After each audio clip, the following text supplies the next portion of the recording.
वालेकुम friends, I hope कि आप सब खैरियत से होंगे। आज से हम अकाउंटिंग के एमसीक्यू स्टार्ट करने जा रहे हैं चैप्टर वाइज। तो हमारे पास पहला चैप्टर जो है वो प्रिंसिपल ऑफ अकाउंटिंग में जो है वो गैप के जो प्रिंसिपल्स हैं उनके बारे में हैं। तो इस चैप्टर में जो हम एमसीक्यूज़ करेंगे ये हमारे पास कोर्स बुक है जो कि बीकॉम और बीबीए ऑनर्स लेवल पर पढ़ाई जाती है। तो आज हम इससे एमसीक्यू स्टार्ट करेंगे और चैप्टर वाइज हम एमसीक्यूज़ करेंगे। ये आपके सीनियर ऑडिटर और कॉमर्स लेक्चरर और सीएसएस के हवाले से ये एमसीक्यूज़ बहुत ज़्यादा इम्पॉर्टेंट हैं।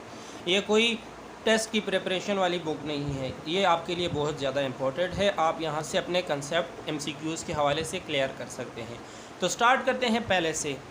हमारे पास है पहला, the entity concept of accounting is not applicable to sole trading concern and partnership concern. इसमें आपने ट्रू और फॉल्स करने हैं, क्या यह स्टेटमेंट ट्रू है या फॉल है। कहते हैं कि एंटिटी कंसेप्ट जो है वो सोल प्रोप्राइटरशिप और पार्टनरशिप पर एप्लीकेबल होती है या नहीं होती। तो यहाँ पर कहते हैं कि नॉट एप्लीकेबल, तो मीन्स कि ये ठीक है क्योंकि हमारा बिज़नेस जो है वो अलग होता है सोल एक्टिविटीज़ से। मतलब ओनर की जो अपनी एक्टिविटीज़ होती हैं वो उससे अलग होता है बिज़नेस की जितनी भी एक्टिविटीज़ होती हैं।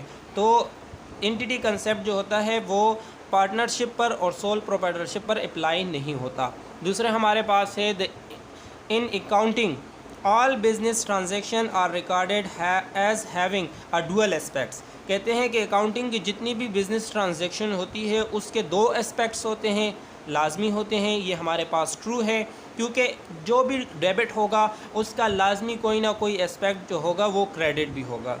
दूसरी हमारे पास है C number, money measurement concept ignores qualitative aspects of thing. Money measurement concept जो है ये भी गैप का प्रिंसिपल है। कहते हैं कि वो क्वालिटेटिव कंसेप्ट और क्वालिटेटिव एस्पेक्ट्स ऑफ ट्रांजैक्शन जो होता है वो नहीं रिकॉर्ड करता अकाउंटिंग में। और ये हमारे पास लाजमी है कि हम वही ट्रांजैक्शन रिकॉर्ड करते हैं अकाउंटिंग में जिसकी मींस हम मेजरमेंट कर सकें, उसकी हम कोई वैल्यू लगा सकें। तो क्वालिटेटिव जितनी भी, फॉर एग्जांपल ह्यूमन है, अगर आप मैनेजर है तो आप अकाउंटिंग में उसका रिकॉर्ड नहीं कर सकते कि हमारे पास इतने लाख रुपए का एक मैनेजर है। तो आप उसको क्वालिटेटिवली उसको आप मेजर नहीं कर सकते, मींस कि उसकी आप मेजरमेंट नहीं कर सकते, क्वांटिटी में उसकी वैल्यू आप नहीं लगा सकते, तो उसको आप अकाउंटिंग में रिकॉर्ड नहीं करते। अब हमारे पास डी है, it is on the basis of going concern concept that the assets are always valued at market value। Going concern concept जो होता है उसमें ये कहते हैं कि एसेट की जो वैल्यू हम हमेशा लगाते हैं वो किस पर लगाते हैं, मार्केट वैल्यू की बेस पर। तो ये हमारे पास फॉल्स है, रॉन्ग है, क्योंकि हम गोइंग कंसर्न के हिसाब से हम वो वैल्यू रिकॉर्ड करते हैं जो कि लेस होती है, जो कि कम होती है। अगर मार्केट वैल्यू कम होगी तो हम वो लगाएंगे, अगर उसकी मार्केट वैल्यू ज़्यादा है तो हम उसकी मार्केट वैल्यू फिर नहीं लगाएंगे, उसकी दूसरी वैल्यू लगाएंगे। इसके बाद है हमारे पास E number, the convention of conservatism takes into account all perspective profits but leaves all perspective losses. कहते हैं कन्वेंशन ऑफ कंजर्वेटिज्म जो है वो जितने भी हमारे पास प्रॉफिट्स होते हैं उनको तो वो शुमार करता है, हिसाब उसका लगाता है, लेकिन जितने भी लॉसेस होते हैं उनको छोड़ देता है। ये हमारे पास रॉन्ग है, ये हमारे पास फॉल है ये, क्योंकि कंजर्वेटिव कंसेप्ट के हिसाब से जो है प्रॉफिट और लॉसेस दोनों को काउंट किया जाता है कि आप पर्सपेक्टिव ऑफ प्रॉफिट को भी देखेंगे और लॉस को भी देखेंगे, उनको आप अकाउंट में रिकॉर्ड करेंगे। इसके बाद हमारे पास एफ है, the dual concept results in the accounting equation. Dual concept का जो रिज़ल्ट है वो अकाउंटिंग इक्वेशन में कैसे है, capital plus liabilities equal to asset. तो ये हमारे पास ट्रू है, ये हमारे पास ठीक है। जी में हमारे पास कहते हैं, जी में हमारे पास है, since the life of the business is assumed to be indefinite, the financial statement of the business should be prepared only when it goes into liquidation. इसमें सिंपल बात यह है कि कहते हैं फाइनेंशियल स्टेटमेंट बिज़नेस का उस टाइम हम प्रिपेयर करते हैं जब उसको हम लिक्विडेशन में कन्वर्ट करें। कहते हैं बिज़नेस की लाइफ जो है वो अनडिफिनिट होती है, लेकिन जब हम फाइनेंशियल स्टेटमेंट प्रिपेयर करते हैं बिज़नेस का तो वो हम उस टाइम प्रिपेयर करते हैं जब हम उसकी लिक्विडेशन करते हैं। मींस के जब आप एसेट सेल करते हैं या जो भी करते हैं तो उस टाइम हम उसको बनाते हैं। तो ये हमारे पास रॉन्ग है, क्योंकि फाइनेंशियल स्टेटमेंट, बैलेंस शीट और इनकम स्टेटमेंट ये आप जो है अपनी बैलेंस शीट जो है वो एक स्पेसिफ़िक डेट पर बनती है और इनकम स्टेटमेंट जो होता है वो एनुअली बनता है। तो ये हमारे पास ये स्टेटमेंट जो है ये रॉन्ग है।